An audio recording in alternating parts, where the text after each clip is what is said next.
Soyez abondamment bénis, infiniment bénis. Encore une fois, merci d'être fidèles et de nous rejoindre sur cette émission, sur cet espace d'édification intitulé Ciel ouvert, où spécialement pendant ces temps, nous partageons avec vous sur la providence divine. Encore une fois, bienvenue et toutes nos salutations chez vous. Nous avons parlé de la providence à 2 reprises. Nous avons premièrement démontré les 3 aspects de la providence. Lorsque nous parlons de la providence, il ne suffit pas seulement de voir l'aspect où Dieu donne, mais la providence commence d'abord par l'aspect de la couverture divine, où Dieu vient nous couvrir. Il vient assurer une protection, une préservation de tout ce que nous avons, de tout ce que nous possédons, de tout ce qu'il nous donne. Le deuxième aspect, c'était l'aspect de la providence où il vient donner, il pourvoit à nos besoins, il nous donne tout ce dont nous avons besoin pour que nous puissions mener une vie paisible. Et le troisième aspect, nous avons parlé de la direction, de la gouvernance. Lorsque l'on parle de la providence divine, il faut voir cet aspect où Dieu prend la direction de notre vie. Il nous soutient, il nous dirige selon son bon plaisir. Et la fois dernière, nous avons parlé de la marche vers la providence. Qu'est-ce que nous devons faire pour arriver à vivre et à expérimenter la providence divine? Nous avons parlé premièrement de murmures à éviter. Nous avons pris l'exemple des enfants d'Israël. Dès leur sortie dans le pays d'Égypte, ils arrivent dans le désert. Le Seigneur était en train de pouvoir chaque fois à leurs besoins. Ils ont marché 3 jours sans trouver les eaux. Le Seigneur a pourvu. Lorsqu'ils sont arrivés aux eaux de Mara, ils ne pouvaient pas boire. Le Seigneur a pourvu, il leur a donné à boire. Mais lorsqu'ils marchent encore 3 jours après, ils ne trouvent pas de l'eau. Au lieu de faire référence au même Dieu qui leur avait donné de l'eau, ils se sont mis à murmurer. Et nous avons insisté que pour vivre la providence divine, bénéficier de la providence, nous devons éviter le murmure. Deuxièmement, nous avons dit que nous ne devons pas regretter l'Égypte. Ce que nous avons déjà abandonné, ce que nous avons quitté, nous ne pouvons pas y revenir. Et troisièmement, nous avons dit, dans chaque circonstance, dans chaque situation, nous devons faire un effort d'écouter la voix de Dieu, parce que Dieu a toujours une orientation, il a toujours ce qu'il vient nous dire pour que nous puissions en bénéficier de sa providence. Et nous avons rassuré réellement que la providence est une évidence. Lorsque vous respectez les prescrits bibliques, lorsque vous marchez avec le Seigneur, nous avons vu que Israël a fini par trouver à boire, par trouver à manger. Et ce soir, nous allons continuer toujours dans la providence divine. Mais j'aimerais ce soir épingler 3 concepts très importants qui vont nous permettre évidemment d'expérimenter la provision de Dieu. Nous devons vivre la providence divine, et cette providence doit être matérialisée. Alors, la Bible dit dans Deutéronome, chapitre 28, le verset 8. Deutéronome, chapitre 28, le verset 8, la Bible déclare: « L'Éternel, ton Dieu, ordonnera à la bénédiction d'être avec toi dans tes greniers et dans tes entreprises. » Le Seigneur te bénira dans le pays dans lequel il a choisi, là où le Seigneur a décidé d'établir. Alors, ce soir, j'aimerais nous exhorter, nous enseigner, toujours dans le cadre de la providence, comment bénéficier de la providence divine, comment expérimenter la providence divine. Selon le verset de Deutéronome, la Bible dit: l'Éternel ordonnera à la bénédiction d'être avec toi dans tes greniers et dans toutes tes entreprises. il te bénira dans le pays que le Seigneur ton Dieu a choisi. Premièrement, pour bénéficier de la bénédiction de Dieu, il faut être à l'endroit indiqué par Dieu. Il faut être là où Dieu veut que tu sois. Souvent, beaucoup de gens n'arrivent pas à expérimenter la grâce de Dieu, la bénédiction de Dieu, tout simplement parce qu'ils ne sont pas là où le Seigneur les a placés, là où le Seigneur a décidé qu'ils soient là. Ici, Dieu est en train de dire à Israël, j'ordonnerai à la bénédiction d'être avec toi dans tes greniers et dans tes entreprises. Le Seigneur te bénira dans le pays. Voyez-vous, lorsque tu n'es pas là où le Seigneur te voit, lorsque tu n'es pas là où le Seigneur t'a placé, il te sera difficile de bénéficier de la providence divine. Tu peux recevoir la prophétie, parce qu'il y a beaucoup de gens parfois qui se posent des questions. Mais pasteur, vous avez parlé de la providence. C'était une parole prophétique. Le Seigneur a parlé. C'est vrai que le Seigneur a parlé. C'est vrai que c'était un message véridique venu de la part de Dieu. Mais la grande question qui se pose, est-ce que réellement tu te trouves là où le Seigneur t'a placé? C'est la grande question. Vous voyez ici, le Seigneur est en train de dire à Israël de se retrouver là. Et vous remarquerez, dans la vie d'Israël, chaque fois que le Seigneur venait parler, il apportait une précision. Même lorsqu'il devait célébrer certaines fêtes comme la Pâque, le Seigneur disait toujours, vous célébrerez à l'endroit que le Seigneur, ton Dieu, aura choisi. Donc, vous devez vous retrouver là où le Seigneur a choisi. Et évidemment, on va se poser des questions. Comment savoir? Comment être sûr que c'est le bon endroit, c'est la bonne église, c'est le bon travail? Donc, lorsque je parle de l'endroit que le Seigneur a choisi ici, je ne vois pas tout simplement un milieu géographique. C'est vrai, je vois un milieu géographique, un pays, une ville, un village, partout tu peux te retrouver. Il faut que tu te retrouves là où le Seigneur a choisi. Parce qu'aujourd'hui, il y a des gens qui décident parfois de quitter le pays.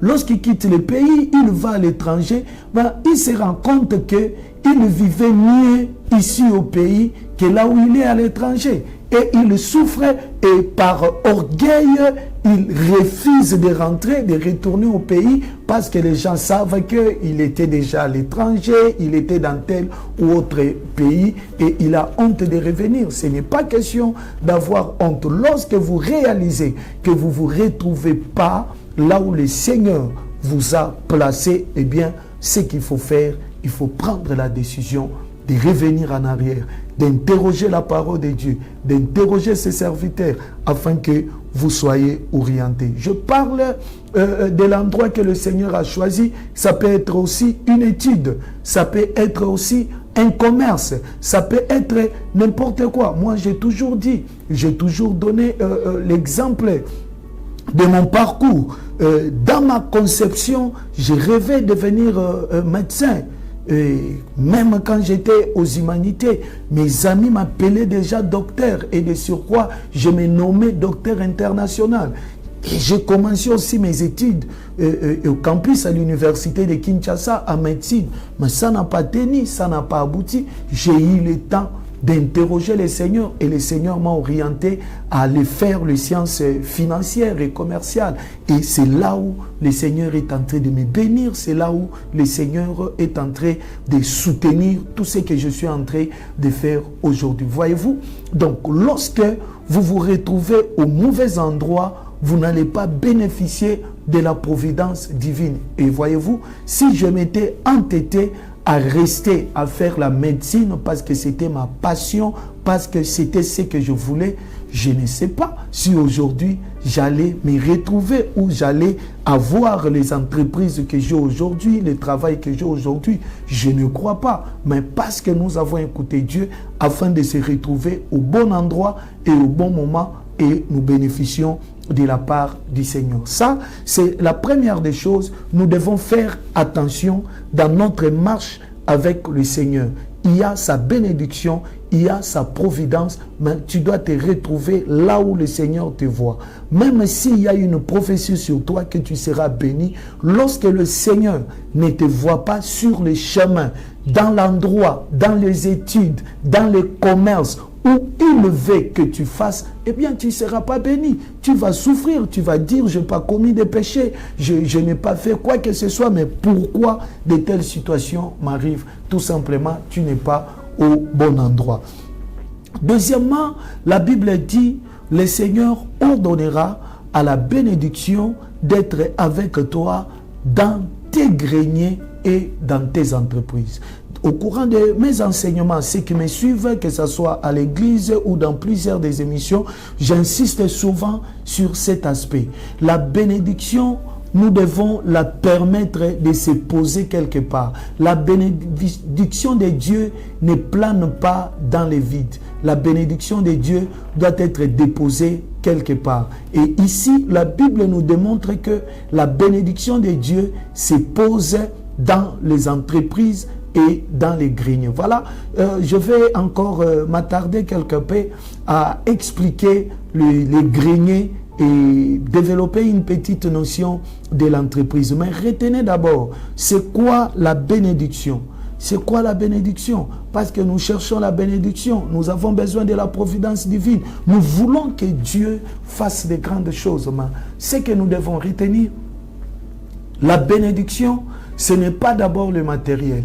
La bénédiction, ce n'est pas d'abord de l'argent. Parce qu'aujourd'hui, beaucoup de gens limitent la bénédiction de Dieu au matériel. Parce que j'ai une voiture, parce que j'ai une maison, parce que je peux trouver de l'argent, j'ai la facilité d'avoir de l'argent, le Seigneur m'a béni. Non, non, non, non. La bénédiction, ce n'est pas d'abord de l'argent. La bénédiction, ce n'est pas d'abord le matériel.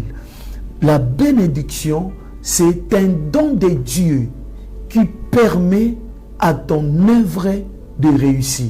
C'est ça la bénédiction, le don de Dieu que le Seigneur te fait. Cette grâce, ce don particulier que le Seigneur te donne pour te permettre de réussir dans tout ce que tu fais. C'est la bénédiction.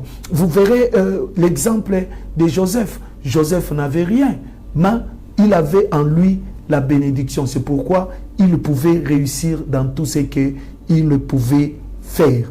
Donc la bénédiction, c'est la présence de Dieu. La bénédiction, c'est le don de Dieu qui permet à ton œuvre de réussir. Ce n'est pas d'abord de l'argent, mais retenez, l'argent, le matériel, les maisons, les véhicules sont des signes, des témoignages palpables, visibles, qui démontrent réellement que le Seigneur est avec toi, le Seigneur est en train de te soutenir. Si tu marches dans les voies de Dieu, parce qu'il y a aussi des païens, il y a aussi des occultistes, il y a aussi ceux qui marchent dans le débauche, mais qui ont de l'argent, qui ont des véhicules, qui ont des grandes maisons d'ailleurs, plus que les chrétiens, qui construisent des grandes villes. Il y a des pays aujourd'hui qui ne connaissent pas Jésus, qui n'ont pas Jésus, mais ils sont en train de réaliser des grandes choses. Ils construisent comme nous n'avons jamais construit. Voilà, ce sont des choses qui nous démontrent réellement que la bénédiction n'est pas d'abord ça. Mais lorsque vous avez la présence de Dieu, les dons de Dieu, les capacités de Dieu qui permettent à votre œuvre de réussir, c'est ce que nous appelons la bénédiction. Deuxièmement, nous voulons développer, ou troisièmement, excusez-moi, les greniers. C'est quoi les greniers? Le grenier, pour comprendre les greniers, c'est... Il faut rentrer dans une ferme, j'allais dire, c'est dans l'esprit des agriculteurs. Lorsque vous cultivez, au moment de la moisson, il y a une réserve, il y a une petite maison que l'on appelle grenier, qu'on appelle grange, qu'on appelle dépôt. Et au coin de cette ferme, dans cette petite maison, il y a cette maison est divisée en deux parties. La première partie, ça sert à mettre la semence qu'il faut garder pour s'aimer à la saison prochaine. Et la deuxième partie, c'est réserver une partie de la récolte qui va servir de provision en cas de difficulté. Voilà un peu ce que nous appelons les greniers. En d'autres termes, le grenier, c'est une grange, c'est une réserve faite dans un champ, dans une ferme où l'on conserve des grains. Et ces grains-là sont conservés pour répondre à ces deux choses. Premièrement, avoir la sémence que l'on doit utiliser à la saison prochaine. Et deuxièmement, avoir une provision que l'on peut utiliser dans le cas des difficultés. Alors, lorsque Dieu dit qu'il ordonne à la bénédiction d'être avec toi dans tes greniers, premièrement, tu dois faire fonctionner ton grenier. Tu dois comprendre que dans tout ce que tu as, dans tout ce que tu possèdes, tu dois avoir un grenier, c'est-à-dire tu dois répondre à ces deux rôles que jouait le grenier. Vous pouvez ou ne pas avoir un grenier physique ou dans une ferme où vous construisez la maison, mais aujourd'hui, parce que tout le monde n'est pas cultivateur, agriculteur, mais nous avons parfois des emplois, nous avons des affaires, nous avons des commerces, nous avons des business, nous avons tout ce que nous pouvons faire. Alors, ce qu'il faut retenir, que dans tout ce que nous faisons, nous devons premièrement les répartir en deux. Dans tout ce que nous possédons, nous devons avoir une partie que nous réservons comme sémence. La sémence que nous devons s'aimer pour la saison prochaine. Et dans tout ce que nous recevons, nous devons avoir une provision. C'est là qu'intervient la notion de l'épargne. La notion de l'épargne. Frères et sœurs, ce sont des notions très importantes qui permettent au peuple de Dieu, à tous ceux qui comprennent la parole, d'expérimenter la providence divine, d'expérimenter la bénédiction de Dieu. La Bible dit, l'Éternel ordonnera à la bénédiction d'être avec toi dans tes greniers. Alors, comment faire fonctionner ton grenier? Retenez, comme je venais de le dire, lorsque vous avez votre salaire, lorsque vous avez votre revenu, lorsque vous avez tout ce que vous pouvez avoir, que ce soit sur le plan financier, sur le plan naturel, ce que vous avez, vous devez d'abord le diviser en trois parties. La première partie, c'est avoir une sémence. Vous devez s'aimer. Et laissez-moi vous dire, nous allons entrer en profondeur avec ça. Je reviendrai sur ces enseignements que nous intitulons le fonctionnement des greniers. Et entre parenthèses, je l'annonce déjà, ça fait partie de nos prochaines publications. Par la grâce du Seigneur, nous allons mettre ces livres à votre disposition qui est intitulé le fonctionnement du grenier. Et nous reviendrons à long et à large. Donc, ce qu'il faut retenir, que dans tout ce que vous avez, la première des choses, c'est la sémence. Et cette sémence commence par votre prémisse. Vous enlevez votre prémisse que vous devez donner à Dieu. Vous enlevez votre dîme que vous devez donner à Dieu. Et vous devez toujours avoir une sémence à s'aimer. Les offrandes, les dons, soutenir le veuve, les orphelins, tout ça, ça fait partie de la sémence. Ceux qui sont dans le besoin, les nécessités, tout ce que vous mettez à côté pour l'œuvre de Dieu, pour donner à l'œuvre de Dieu, pour soutenir l'évangélisation, c'est votre sémence. Donc, ça, c'est la première des choses et c'est le premier rôle que jouait le grenier. Lorsque vous récoltez, vous verrez ça même dans Lévitique, que le Seigneur est en train de donner la loi que quand on récolte, la première des choses, c'est enlever la prémisse, c'est qu'il faut donner à Dieu. Vous devez toujours avoir une sémence qui vous permet de récolter à la saison prochaine. Deuxièmement, vous devez constituer ce que l'on appelle épargne. Et lorsque vous lisez dans les livres de Genèse, lorsque Joseph vient interpréter les songes de Pharaon, il lui donnait l'idée de garder le 1/5 de la récolte pour subvenir aux moments difficiles pendant les 7 ans de vaches maigres. Donc, le 1/5 ici représente 20%. 20% de votre revenu. Donc, je vais donner un calcul simple. Si vous avez un salaire de 100 $, votre dîme sera de 10 $ qu'il faut donner à Dieu.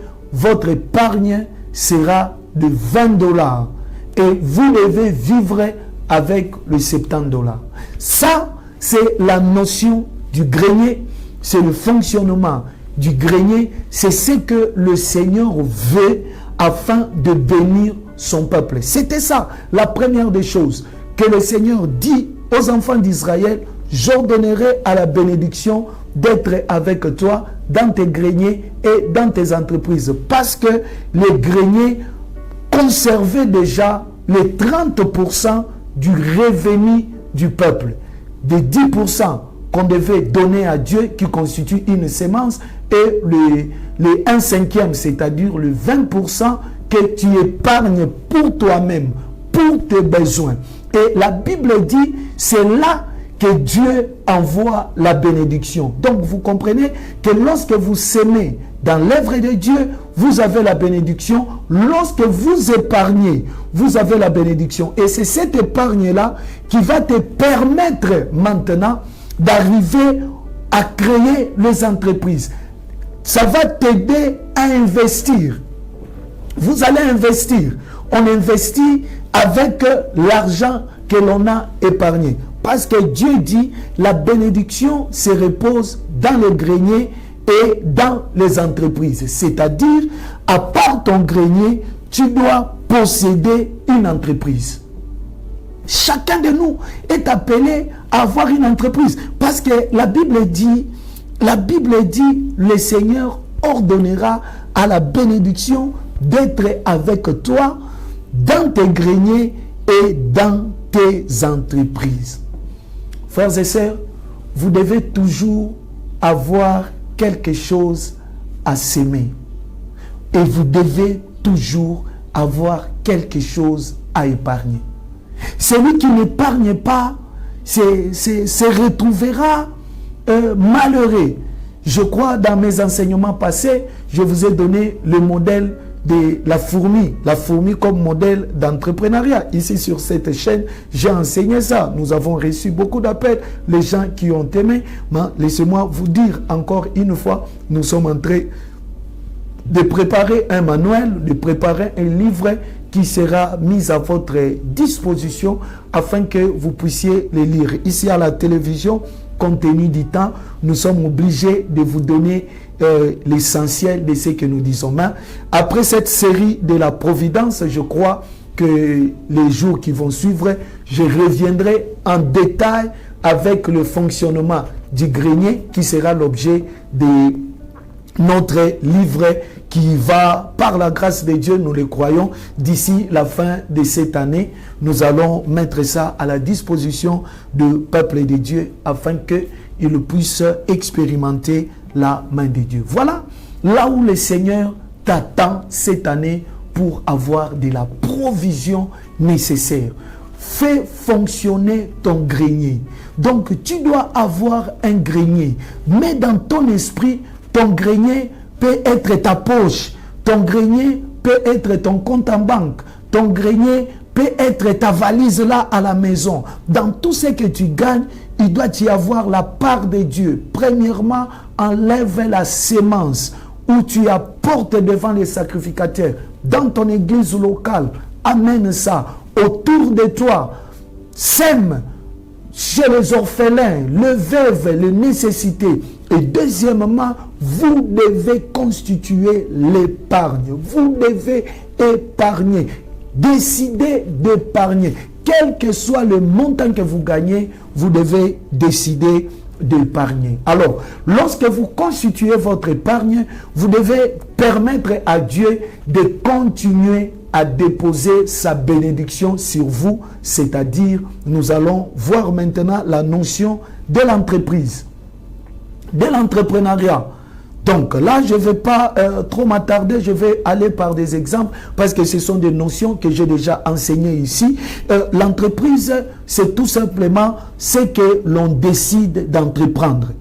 Quelque chose de rentable, c'est la mise en exécution d'un projet. Quel que soit le nom du projet, quelle que soit la taille du projet, quel que soit ce que le projet peut être. Donc, lorsque vous concevez un projet et vous décidez de l'exécuter, ça devient une entreprise. Une entreprise, c'est une activité rémunératrice. C'est une activité qui vous procure du bénéfice, qui vous procure un profit, qui vous procure un revenu supérieur à ce que vous possédez.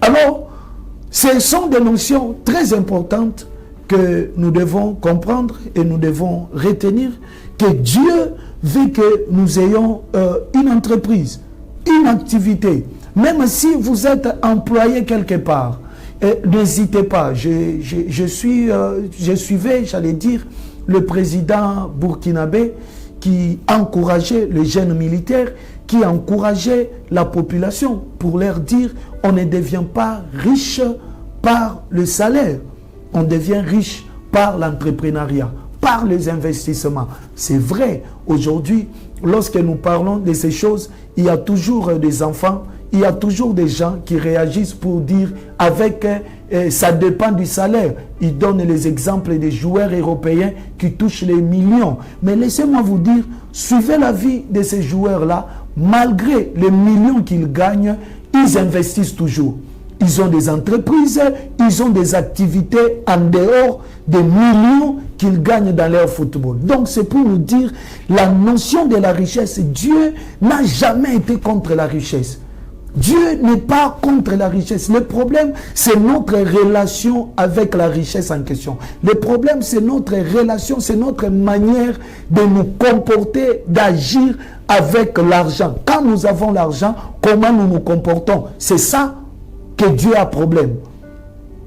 Quelle est ta réaction lorsqu'on dépose les millions devant toi? Mais être millionnaire, être milliardaire, être riche, Dieu n'est pas contre ça. Il dit même à Timothée, dis aux mauvais riches. C'est que Dieu ne veut pas que nous soyons de mauvais riches. Nous allons y revenir dans nos enseignements sur les greniers. Nous allons comprendre que Dieu n'a jamais été contre la richesse. Parce que ici, il dit, nous devons avoir une entreprise. C'est de là qu'il dépose sa bénédiction. L'Éternel ordonnera à la bénédiction d'être avec toi, pas n'importe où, pas n'importe comment, pas dans le vide, mais dans ton grenier et dans tes entreprises. Donc, lorsque tu as une entreprise, c'est là que le Seigneur vient maintenant avec sa bénédiction. Comme je l'ai dit dans mon introduction, la bénédiction, c'est le don de Dieu qui permet à ton œuvre de réussir.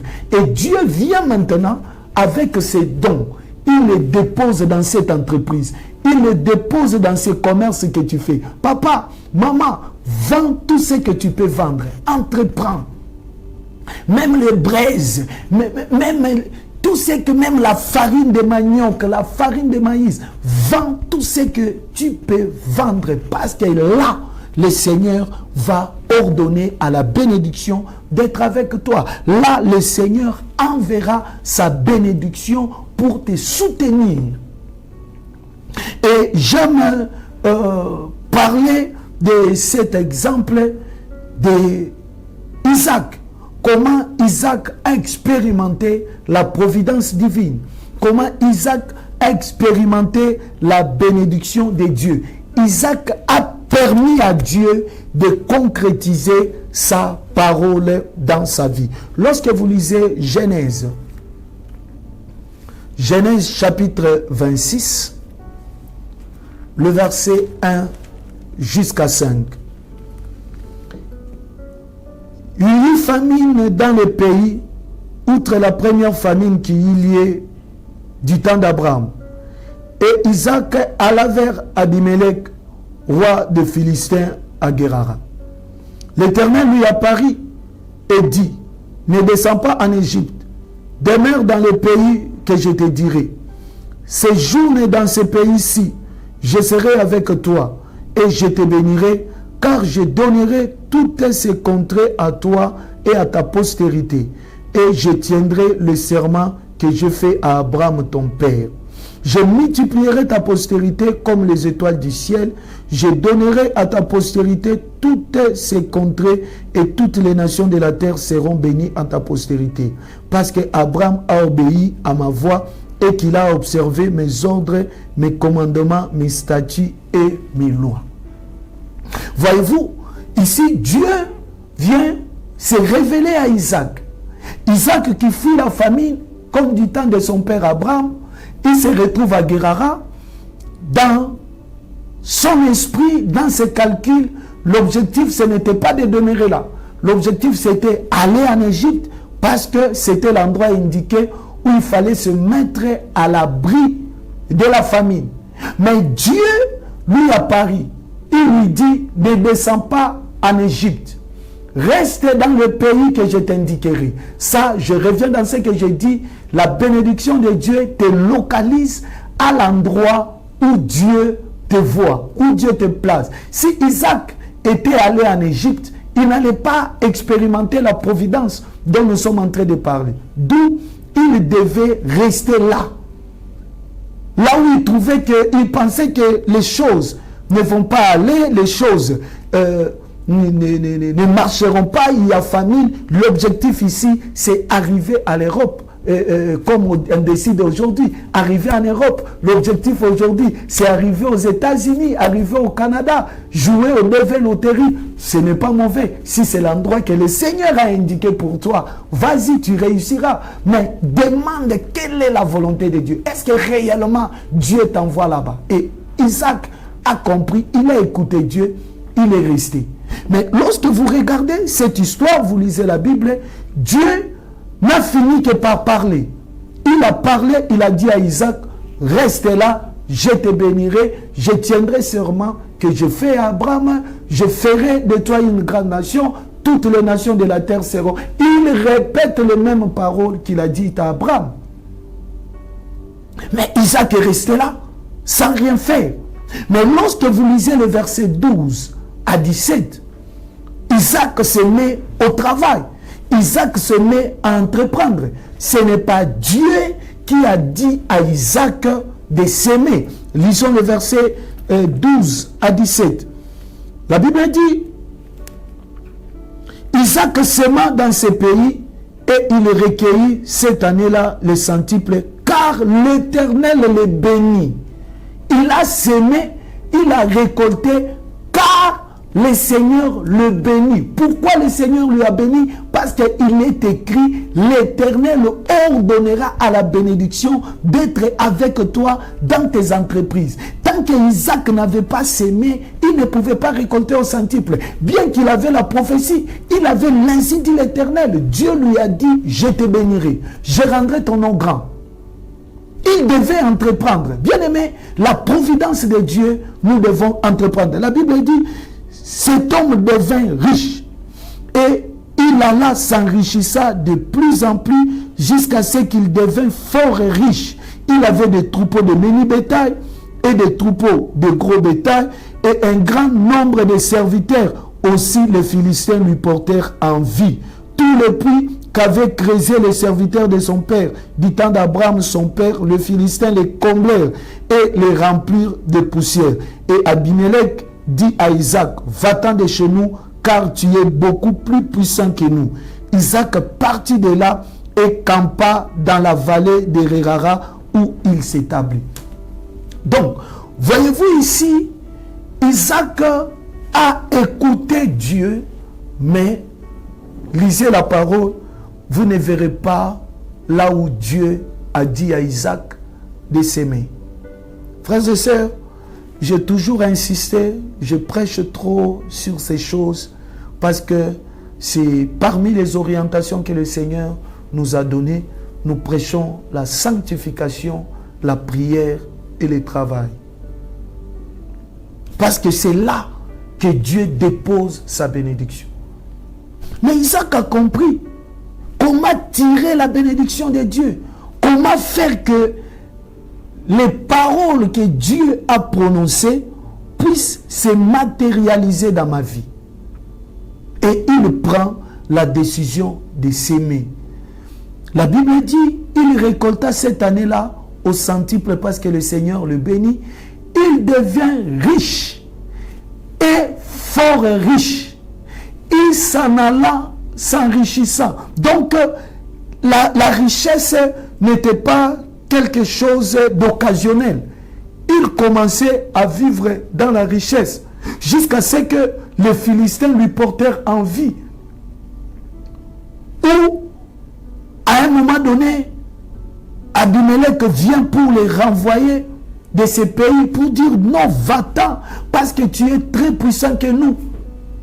Et même le puits qu'il avait creusé, c'est encore une autre notion. Il n'avait pas tout simplement s'aimer, mais il est allé découvrir d'autres puits. Il a creusé encore des puits qui étaient comblés de poussière, de sable par les Philistins du temps d'Abraham. Donc vous voyez que Isaac était un entrepreneur. Il ne pouvait pas croiser les bras, malgré qu'il avait des promesses de Dieu. Il devait travailler, il devait entreprendre afin d'expérimenter la provision de Dieu, la providence divine. Bien-aimés dans le Seigneur, la parole de Dieu est certaine. Dieu veut notre bénédiction et il faut que tu entreprennes. Il faut que tu fasses quelque chose. Tu dois entreprendre pour attirer la bénédiction de Dieu. Voyez-vous, lorsque Isaac a travaillé, j'insiste encore, Abimelech vient les renvoyer. Mais la Bible dit, Isaac ne peut aller trop loin. Il n'est pas allé trop loin.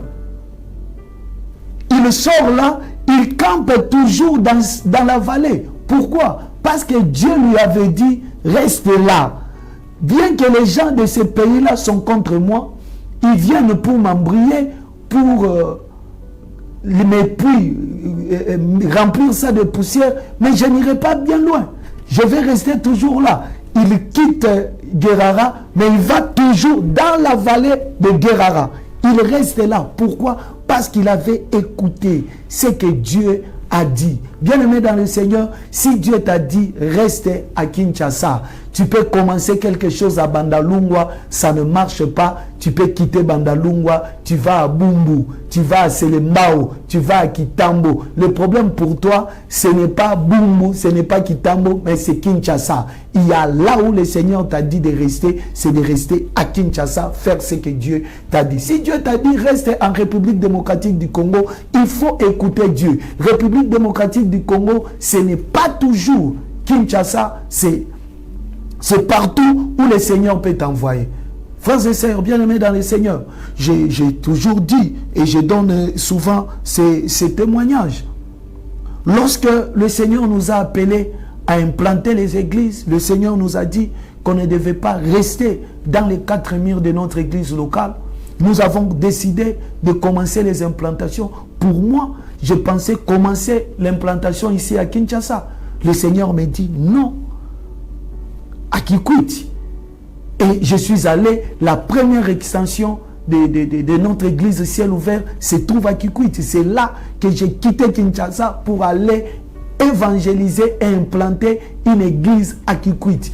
Quand j'ai écouté la voix du Seigneur, je suis revenu. C'est alors que nous avons implanté à Kinshasa. Donc, la pensée de Dieu, vous devez la saisir parce que c'est elle qui vous permet d'expérimenter la main de Dieu, qui vous permet d'expérimenter la grâce de Dieu. Donc, voilà les principes qui vous permettent de vivre et d'expérimenter la bonté de Dieu. La providence divine est là. Cette année, le Seigneur nous a parlé de la providence divine, mais c'est à nous de faire de tout notre mieux afin d'attirer cette providence divine dans nos entreprises, dans notre grenier, lorsque notre grenier fonctionne, afin que nous puissions expérimenter la main de Dieu. J'aimerais prier pour toi, toi qui nous suis, toi qui as pris la décision de faire fonctionner ton grenier, et je vais revenir pour quelques annonces très importantes afin que nous puissions expérimenter ce que Dieu veut pour nous. Tendre Père, je prie au nom de Jésus. Nous te prions, nous te supplions que cette parole trouve place dans la vie de ces bien-aimés qui a pris la décision aujourd'hui de faire fonctionner son grenier, d'avoir une semence et d'avoir une provision, de créer une entreprise. Au nom de Jésus, je prie que ta bénédiction les localise. Je prie, Seigneur Dieu, que chaque peuple qui nous suit, Éternel, soit au bon endroit et au bon moment afin de bénéficier de ta grâce et de la providence que tu as promise cette année. Au nom de Jésus, je déclare la richesse, je déclare la bénédiction, que la grâce de Dieu soit avec vous. Dans le nom de Jésus, nous avons ainsi prié. Amen. Soyez abondamment bénis. Nous revenons pour quelques annonces très importantes que nous avons estimé qu'il sera mieux de vous les communiquer.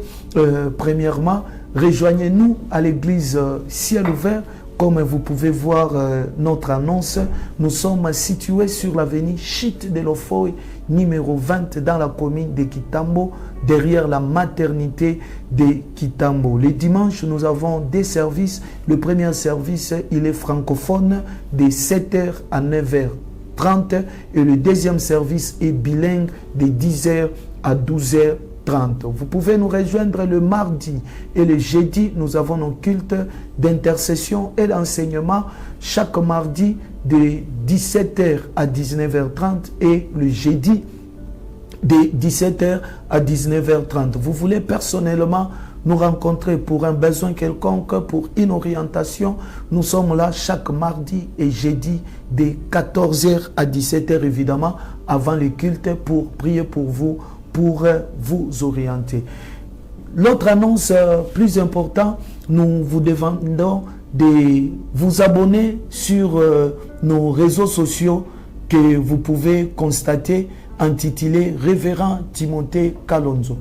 Ce sont nos différents réseaux sociaux qui vous permettent d'être à la page avec la méditation. L'objectif d'abord là, chaque jour, chaque semaine, nous vous donnons une portion de la parole de Dieu, une méditation journalière pour vous permettre de lire la Bible, d'étudier la Bible en profondeur. Nous vous orientons dans le message, dans les encouragements, dans les paroles de motivation sur nos réseaux sociaux. Donc, Révérend Timothée Kalonzo. Abonnez-vous sur nos pages afin que nous puissions expérimenter la gloire et la puissance de Dieu. Voilà quelques annonces. Nous sommes dans des moments de célébration. Il y a des grandes célébrations dans notre église. Nous vous prions de vous joindre à nous dans ces programmes que nous vous avons présentés afin d'expérimenter la main de Dieu. Soyez bénis, que le Seigneur vous bénisse. À la prochaine.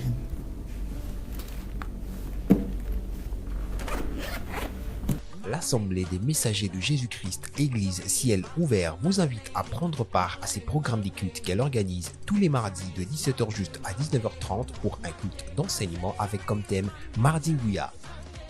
Tous les jeudis, à partir de 17h juste jusqu'à 19h30, un culte de prière et de délivrance dénommé Jeudi Ciel Ouvert.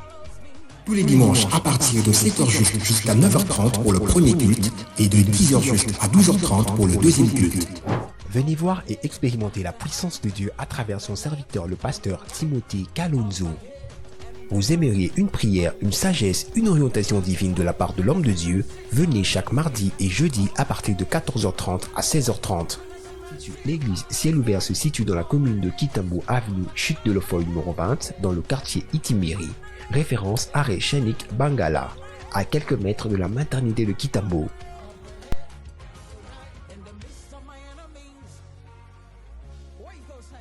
Soyez les bienvenus et que Dieu vous bénisse.